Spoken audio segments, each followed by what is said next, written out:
Résumé de l'Évangile selon Marc. Après avoir parcouru tous les chapitres de l'Évangile selon Marc, nous arrivons à la fin de ce voyage qui nous mène à travers la vie de Jésus, ses enseignements, ses miracles et le grand sacrifice qu'il a fait pour nous tous. Nous avons commencé par la naissance de son ministère public, où Jean-Baptiste annonçait la venue du Messie. Jésus, orienté vers le plan divin, est venu au monde pour nous montrer le chemin du salut, appelant à la conversion et à la foi en l'Évangile. Ses premiers enseignements étaient puissants, attirant des foules en quête de guérison, de réconfort et de vérité. Jour après jour, Jésus expliquait de plus en plus ce qu'est le royaume de Dieu, ce qu'est la véritable religion, non pas basée sur des rites extérieurs, mais sur un cœur plein d'amour pour Dieu et son prochain.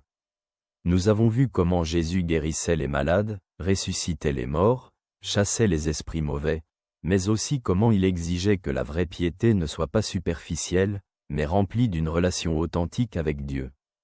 Il y a également eu des moments difficiles, comme les confrontations avec les pharisiens, qui souvent ne pouvaient accepter la vérité sur Jésus. Nous avons remarqué comment Jésus lance des défis à tous ceux qui veulent le suivre. Il souhaitait que nous non seulement croyions en ses miracles, mais vivions selon ses enseignements, devenant de véritables disciples. Cependant, le point culminant de l'évangile de Marc est la passion de Jésus, sa souffrance et sa mort sur la croix, qui ont ouvert les portes du salut à chaque être humain. Sa mort est devenue le sacrifice ultime pour nos péchés, mais après seulement 3 jours, il est ressuscité, montrant la puissance divine sur la mort. Jésus est vivant et sa résurrection nous offre l'espoir et la certitude que nous vivrons aussi, tant que nous resterons fidèles à ses enseignements. Jésus a appelé ses disciples à prêcher la bonne nouvelle, non seulement par des paroles, mais aussi par des actes, montrant que la vraie religion est une vie pleine d'amour, de miséricorde et de pardon. Chacun de nous, quel que soit notre statut, a la chance de se convertir et de vivre pleinement sous la grâce divine.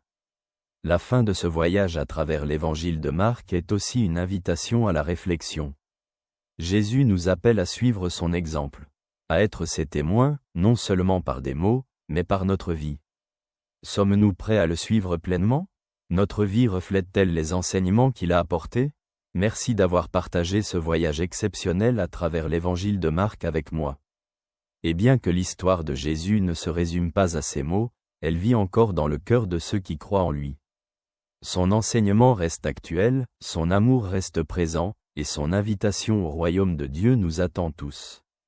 Merci pour ce voyage commun à travers l'Évangile selon Marc. Que cette histoire reste dans nos cœurs, et que son message soit un guide dans notre vie quotidienne. Que cela t'apporte la paix, ton ami te salue.